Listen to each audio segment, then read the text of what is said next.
Theory of education of Plato. Plato को political concept हम पढ़ रहे थे और इसमें हमने प्लेटो का क्लास स्ट्रक्चर पढ़ा था और उसके बाद हमने प्लेटो का जो कॉन्सेप्ट ऑफ जस्टिस था उसको हमने डिस्कस किया था। और फिर मैंने आपको जो है ना वो थ्योरी ऑफ एजुकेशन से रिलेटेड प्रीवियस वीडियो में बताया था कि किस तरह से जो है ना वो स्पार्टा और एथेंस के एजुकेशन सिस्टम को प्लेटो ने कंपैरिजन किया और उनके कुछ जो सिलेक्टेड फीचर्स थे वो अपने एजुकेशन सिस्टम में अडॉप्ट किए। इसमें हम जो है ना दोबारा जो है ना वो एक्सप्लोर करेंगे जो कॉन्सेप्ट था प्लेटो का एजुकेशन के बारे में, थ्योरी ऑफ एजुकेशन, जो हम इसको डिटेल में पढ़ेंगे जनाब। एक्चुअली प्लेटो ने एक कंप्लीटली जो है ना एक एजुकेशन प्लान जो है ना प्रोवाइड किया था उस वक्त, जो है एजुकेशन प्लान, ये पूरा एक पैकेज था उस वक्त के सिस्टम के लिए।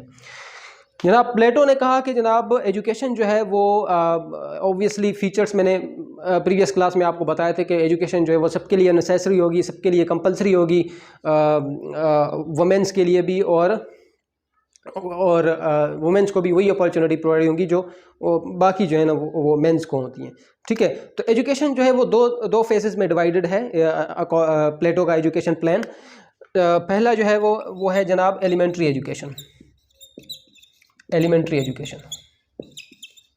ठीक है, अब इसके फीचर्स हम पहले देख लेते हैं कि एलिमेंट्री एजुकेशन के फीचर्स क्या हैं।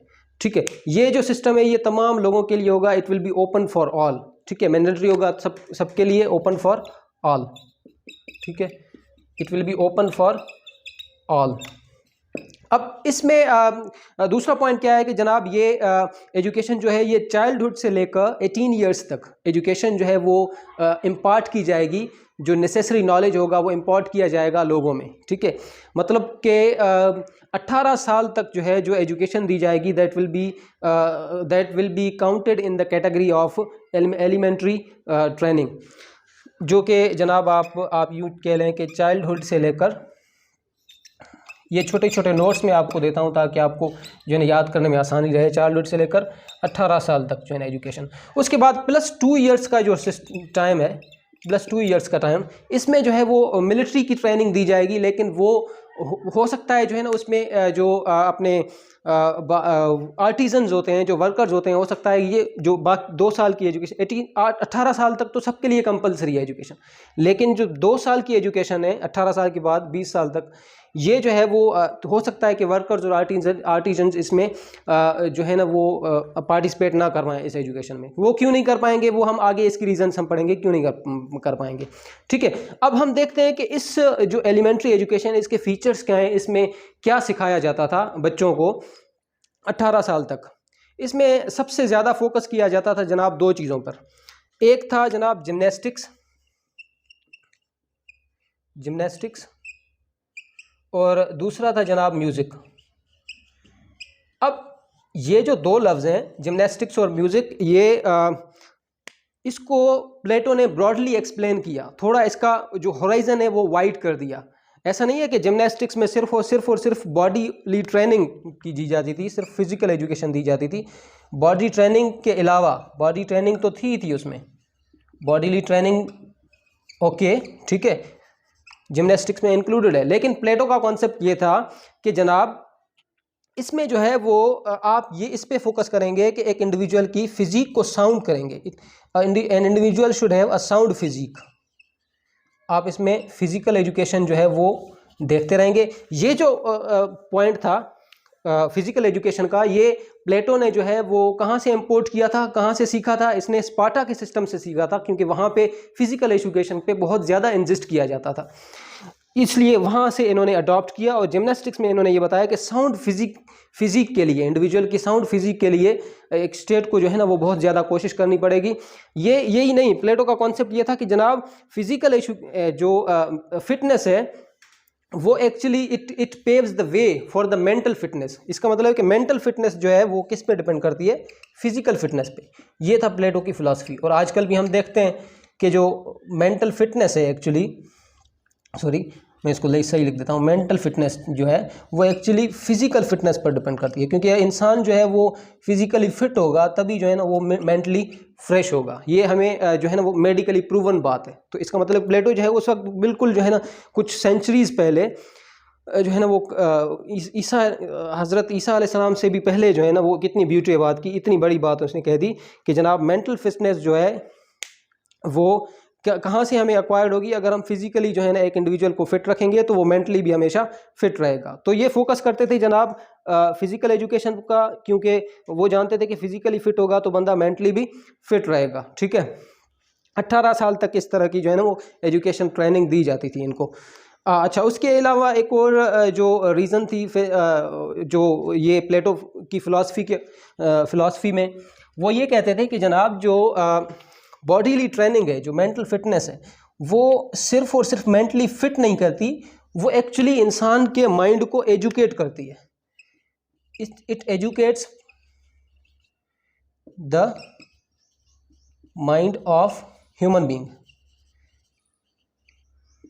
वो ये कहते थे कि जनाब इंसान के जो ख़यालात हैं उसको भी रीशेप करती है ये जिमनास्टिक्स। अगर हम फिज़िकली बंदे को फिट रखेंगे तो जो उसका माइंड है वो फ्रेश रहेगा। हम उसके माइंड को एक्चुअली एजुकेट कर रहे हैं, उसको एक अपॉर्चुनिटी प्रोवाइड कर रहे हैं कि वो अच्छे अच्छे ख़यालात और बेहतर तरह से ज़िंदगी गुजार सके। ठीक है, उसके अलावा इन्होंने कहा कि जनाब ये जिमनास्टिक्स की एजुकेशन इसलिए भी ज़रूरी है क्योंकि एक बंदे में ये एक इंडिविजुअल में स्पिरिट पैदा करती है। क्या पैदा करती है जनाब?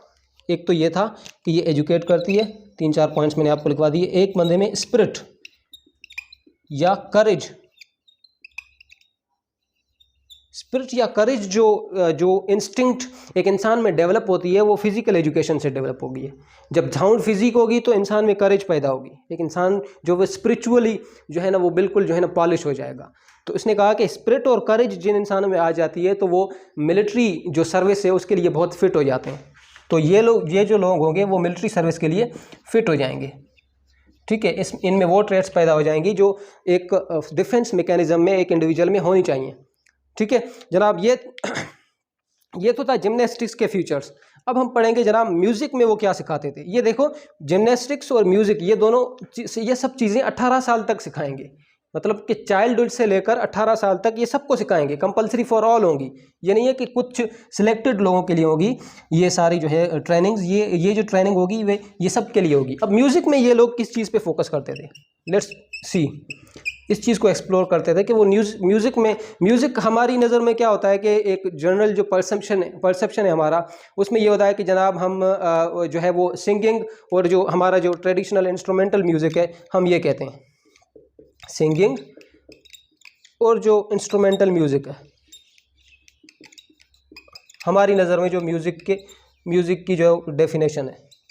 ठीक है, हम ये कहते हैं कि जनाब सिंगिंग और इंस्ट्रूमेंटल म्यूज़िक जो है वो सब म्यूज़िक में आ जाता है, इसके अलावा म्यूज़िक कुछ भी नहीं है। लेकिन प्लेटो का कॉन्सेप्ट म्यूज़िक को लेकर बहुत डिफरेंट था, बहुत जो है वो उसने इस कॉन्सेप्ट को ब्रॉडली एक्सपेंड किया और हॉराइजन इसको वाइडन कर दिया। उसने ये कहा कि म्यूज़िक में एक इंडिविजुअल को क्या तालीम दी जाएगी, क्या एजुकेशन दी जाएगी। उसने कहा कि इनको पोइट्री सिखा दी जाएगी जनाब, इनको पोइट्री पढ़ाएंगे और इनको लिटरेचर पढ़ाएंगे सिर्फ यही नहीं, सिर्फ उन्होंने सिलेबस नहीं आउटलाइन किया, सिर्फ उन्होंने कोर्स डिफाइन नहीं किया, बल्कि ये जो पोइट्री और लिटरेचर का जो कॉन्सेप्ट है इसको मेंटेन रखने के लिए इन्होंने एक सेंसरशिप का भी प्रोग्राम किया। मतलब उन्होंने एक ऐसा सिस्टम बनाया जिसमें एक बैलेंस और चेक रखा जाता था कि जनाब वाकई में पोइट्री और लिटरेचर सिस्टम में ऐड किया जा रहा है या नहीं। ठीक है, एक सेंसरशिप भी होनी चाहिए, ऐसा सिस्टम होना चाहिए जो इस चीज़ को चेक करता रहे। ठीक है, तो प्लेटो बहुत ज़्यादा सीरियस थे इस चीज़ के बारे में कि जो 18 साल तक इंडिविजुअल्स को एजुकेशन दी जाएगी उसमें जनाब म्यूज़िक भी होगा और साउंड फिजिकल एजुकेशन भी होगी। ठीक है, तो ये सारी चीज़ें होंगी किसमें जनाब एलिमेंट्री एजुकेशन में। एक इंसान की जो एलिमेंट्री एजुकेशन है उसमें ये था जनाब 20 साल तक जो एजुकेशन प्लान था वो हमने पढ़ लिया। ठीक है, 20 साल तक किस तरह की एजुकेशन दी जाएगी एक इंडिविजुअल को। उसके बाद उसने हमें ये बताया कि जनाब उसके बाद एक स्क्रीनिंग प्रोसेस होगा।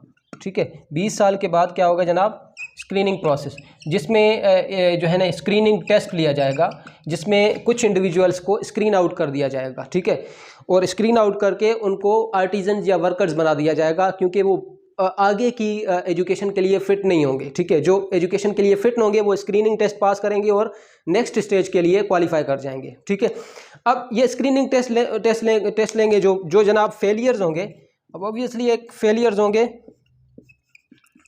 और कुछ जो है ना वो सक्सेसफुल रहेंगे इस सिस्टम में। जो फेलियर्स होंगे वो इनको आर्टिजन या वर्कर्स बना दिया जाएगा। जो सक्सेसफुल रहेंगे इस चीज़ के लिए वो कहाँ जाएंगे, वो ऑब्वियसली जो है ना वो नेक्स्ट स्टेज के लिए क्वालिफाई कर जाएंगे, नेक्स्ट स्टेज तक ले जाएंगे। अब हमारा कंसर्न क्या है कि नेक्स्ट स्टेज में क्या होता है, नेक्स्ट स्टेज का जो एजुकेशन है वो किस तरह से जो है ना इसने डिज़ाइन किया, किस तरह से इसने रीशेप किया, वो हम देखेंगे नेक्स्ट स्टेज में पढ़ेंगे। ठीक है, अब जनाब एक्चुअली नेक्स्ट स्टेज है क्या, इसमें एक्चुअली नेक्स्ट स्टेज में तरह तरह की एजुकेशन दी जाएगी, beginning from the 20 years to the age of 35 years, मतलब 15 साल तक जो है ना डिफरेंट एजुकेशन प्लान्स हैं जो मैं आपके साथ अभी जो है ना डिस्कस करता हूँ। अच्छा, उसके बाद जनाब 20 साल के बाद ये 15 साल तक जो है ना इनको दोबारा जो है वो एजुकेशन दी जाएगी, जो लोग सर्वाइव कर जाएंगे, जो लोग टेस्ट पास कर जाएंगे। अब ये जनाब सिलेक्टेड होंगे दूसरे फेज़ के लिए, which will be called as elementary education. ठीक है, अब इनको जो है 15 ईयर्स तक एजुकेट किया जाएगा। अब इसमें से 15 ईयर्स, ठीक है, तो पहले 20 साल, उसके बाद फिर 15 साल, इसका मतलब है कि 35 ईयर्स। ठीक है, एक इंडिविजुअल को कितना ज़्यादा जो है ना ये एजुकेशन जो है ना वो कितनी ज़्यादा जो है ना एजुकेट कर रहे हैं लोगों को। जो क्वालिफाई करेंगे उसको दोबारा 15 साल जो है वो पढ़ा लिखा रहे हैं। अब ये बनाना क्या चाह रहे हैं, ये आगे जाकर हम देखेंगे, किस तरह की क्वालिटीज़ इंपार्ट करना चाह रहे हैं, किस तरह के ट्रेड्स जो है ना चाहते हैं एक फिलोसफर किंग में, एक रूलर में, ये आगे जाकर हम देखेंगे। अच्छा, जो पहले 10 साल हैं, फर्स्ट 10 ईयर्स, इस 15 साल में से पहले जो 10 साल हैं, फर्स्ट 10 ईयर्स, ठीक है, उसमें ये कहते हैं कि जनाब ये जो लोग सरवाइव कर गए हैं वो मैथ्स और एस्ट्रोनॉमी पढ़ेंगे। क्या पढ़ेंगे जनाब? मैथ्स और एस्ट्रोनॉमी। अब यहाँ से हमें ये भी पता चल रहा है कि जो सरवाइव कर रहे हैं सिर्फ उनको मैथ्स और एस्ट्रोनॉमी पढ़ा रहे हैं। ठीक है, तो इसका मतलब है कि मैथ्स और एस्ट्रोनॉमी रीजनिंग के लिए कितनी ज़्यादा इंपॉर्टेंट है, क्योंकि प्लेटो क्या कहते हैं कि जनाब फिलोसफर किंग वही होगा जो रीज़न कर सकेगा, जिनके अंदर विजडम की सलाहियत होगी, जो है डिफ़िकल्ट सिचुएशन में अच्छे अच्छे सॉल्यूशंस बता पाएगा, जिनको reason, those who have ability to think, ability to grow, ability to reason, जिनके पास ये सलाहियत होगी, तो वही जो है ना आगे फिलोसफर किंग बन पाएंगे। तो देखें, मैथ्स और एस्ट्रोनॉमी जो पढ़ा रहे हैं, ये रीज़न की जो इनमें ट्रेड्स हैं उसको इंड्यूस करेंगी, उसको पॉलिश करेंगी, उसको जो है वो नुमायाँ करेंगी इनमें। ठीक है, उसके बाद इसने कहा कि ये जनाब मैथ्स और एस्ट्रोनॉमी जो है ये 10 साल तक इनको बेसिक लेवल से लेकर हायर लेवल तक पढ़ाई जाएगी। बेसिक से लेकर हायर लेवल तक इनको जो है ना मैथ्स और एस्ट्रोनॉमी पढ़ाई जाएगी। उसके बाद आखिरी जो 5 साल हैं उसमें किस चीज़ पे फोकस किया जाएगा, उसमें ऑब्वियसली जो है ना वो हम अभी डिस्कस कर लेते हैं आपसे, ये मैं रब कर दूं। अच्छा, लास्ट जो 5 ईयर्स हैं, लास्ट 5 ईयर्स, उसमें ये कहते हैं कि जनाब इनको फ़िलासफ़ी पढ़ा दी जाएगी।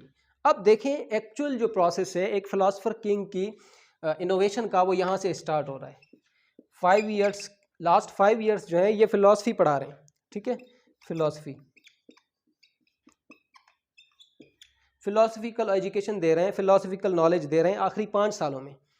तो फिलोसफिकल नॉलेज देने का मकसद क्या है कि यहीं से इनका प्रोसेस शुरू हो रहा है, एक रूलर और एक फिलोसफर किंग को बनाने का, फिलोसफर किंग को इनोवेट करने का यहीं से प्रोसेस शुरू हो रहा है। अब इसमें क्या करेंगे कि it will be a search for truth and good, it will be a search for truth and good. अगर आपने मेरी प्रीवियस क्लास नहीं अटेंड की, जो मैंने सोक्रेट्स पे वीडियोज़ बनाई हैं, तो आप इस चीज़ को नहीं समझ पाएंगे, ट्रुथ और गुड को जो है प्लेटो कितना ज़्यादा इंपॉर्टेंस देते थे, ट्रुथ और गुड को, क्योंकि ये सोक्रेट्स के शागिर्द थे। और सोक्रेट्स जो कहते थे, सोक्रेट्स क्या कहते हैं कि जनाब नॉलेज इज़ वर्च्यू। ठीक है, नॉलेज इज़ वर्च्यू, इसका मतलब है कि जो वर्चुअस लोग होंगे वो हमेशा ट्रुथ की तलाश में रहेंगे। ठीक है, तो सोक्रेट्स जो है वो फिलोसफर किंग को चाह रहे हैं कि आप रीज़न भी सीखो, नॉलेज भी सीखो, आपने विजडम भी होना चाहिए और आपने इंटेलिजेंस भी होनी चाहिए, और आप वर्चुअस होना चाहिए आपको, क्योंकि आप you should always be in the search of good. ठीक है, आपको हमेशा जस्टिस को जो है ना वो की तलाश में रहना चाहिए। ठीक है, तो ये सारी फिलोसफर किंग में जो है ना वो फिलॉसफी पढ़ के ही सारी क्वालिटीज़ पैदा होंगी। तो ये किस कहाँ से सीखा था, कहाँ से इन्होंने जो है ना वो इनहेरिट किया था? ये इन्होंने सीखा था जनाब अपने टीचर सोक्रेट्स से, ये इन्होंने वहाँ से सीखा था। ये लास्ट 5 ईयर्स में ये जनाब डायलेक्टिक या फिलॉसफी पढ़ाएंगे, तो ये भी हमने देख लिया इस चीज़ में। ठीक है, अब हमने ये देख लिया कि ये लास्ट जो 35 ईयर्स तक किस तरह की जो है ना एजुकेशन दे रहे हैं। 35 साल तक हमने जो है ना प्लान देख लिया, एजुकेशन प्लान 35 साल तक का जो एजुकेशन प्लान था इनका वो हमने देख लिया, उसको हमने उसमें देख लिया कि क्या किस तरह की ट्रेनिंग ये दे रहे हैं। ठीक है, उसके बाद इन्होंने ये सोचा कि जनाब 35 साल तक तो मैंने इनको अच्छी खासी जो है ना वो एजुकेशन दी है, अच्छी खासी जो है ना वो अच्छा खासा एक एजुकेशन सिस्टम दिया है। तो इन्होंने कहा कि जनाब देखिए मैं सारी इनको थ्योरेटिकल एजुकेशन दे रहा हूँ। आपने ये देखा कि सारी जो है ना थ्योरी पढ़ा रहे हैं, इनको थ्योरेटिकल किस्म की एजुकेशन दे रहे हैं। ठीक है, तो इन्होंने ये कहा कि 35 साल के बाद इनको जो है वो मैं जो है ना सिविल सर्विसेज और मिलिट्री सर्विसेज में भेज दूंगा, सिविल और मिलिट्री सर्विसेज में, civil and military administrative post पर भेज दूंगा, जो 35 साल के बाद जो है ना वो सरवाइव कर जाएंगे। क्योंकि इनकी प्रैक्टिकल जो नॉलेज है एक्वायर करना ये भी ज़रूरी है। जो एजुकेशन इन्होंने हासिल की है, जो नॉलेज इन्होंने हासिल किया है, वो जाके स्टेट को सर्व करें, स्टेट के जो प्रॉब्लम्स हैं उनको ये नॉलेज यूज़ करते हुए उनके प्रॉब्लम सॉल्व करें। तो ये जिन पोस्ट पर जाएंगे उन पोस्ट पर ये स्टेट को सर्व करेंगे। ये स्टेट को जब सर्व करेंगे तो डिफरेंट किस्म के प्रॉब्लम्स इनके पास आएंगे और वो अपना नॉलेज यूज़ करके जो इन्होंने अब तक सीखा है उस विजडम को इस्तेमाल करके ये जो है ना ये प्रैक्टिकल नॉलेज भी इनके पास आ जाएगा। तो इनका मेन एम क्या था कि जनाब प्रैक्टिकल जो है वो नॉलेज भी इनके पास आना चाहिए। तो लेकिन इन्होंने ये कहा कि ठीक है ये एडमिनिस्ट्रेटिव और सिविल मिलिट्री एडमिनिस्ट्रेशन संभालेंगे, लेकिन इनका जो एजुकेशन है वो डिसकंटिन्यू नहीं हुआ। इनको एजुकेशन जो सिस्टम है या स्क्रीनिंग प्रोसेस है वो अभी तक डिसकंटिन्यू नहीं होगा, वो हमेशा कंटिन्यू ही रहेगा। इनकी एजुकेशन हमेशा चलती रहेगी, वो रुकेगी नहीं। ट्रेनिंग और screening process it continues for 15 years. Next 15 साल तक इनकी जो ट्रेनिंग है और जो स्क्रीनिंग प्रोसेस है वो चलता रहेगा, वो कंटिन्यू रहेगा। ठीक है, 15 साल तक। इसका मतलब है कि 35 प्लस 15 ये कितना हो गया जनाब? ये होगा 50 ईयर्स। 50 साल तक, 50 साल के जो लास्ट 15 ईयर्स हैं उसमें ये प्रैक्टिकल नॉलेज भी एक्वायर कर रहे हैं, उसमें ये स्टेट को भी सर्व कर रहे हैं। तो 50 ईयर्स के बाद जो ग्रुप बनेगा, जो हमारे पास एक क्रीम मिलेगी, जो लोग मिलेंगे, वो एक्चुअली क्या कहलाएंगे? They will be called as group of guardians. ठीक है, यहाँ पर हमें एक कंप्लीट जो है वो फिलोसफर किंग मिल रहा है। ठीक है, जो प्लेटो ने एक्चुअली डिज़ायर किया था। देखिए प्लेटो एक इतना ज़्यादा जो है ना एक पॉलिश करके, इतना ज़्यादा जो है ना सिस्टम को कम्प्लिकेट करके 50 ईयर्स के बाद अपना एक डिज़ायरेबल जो फिलोसफर किंग है वो हासिल कर रहे हैं। ठीक है, 15 ईयर्स के बाद इनको एक डिज़ायरेबल फिलोसफर किंग मिल रहा है, जिसको हम ग्रुप ऑफ गार्डियंस कहते हैं, ग्रुप ऑफ गार्डियंस, जिसको प्लेटो ने एक नाम दिया है कि नाम ग्रुप ऑफ गार्डियंस, क्योंकि इसमें एक बंदा तो नहीं होगा ना, इसमें ग्रुप ऑफ पीपल होंगे, इसलिए इन्होंने कहा ग्रुप ऑफ गार्डियंस। गार्डियंस क्यों?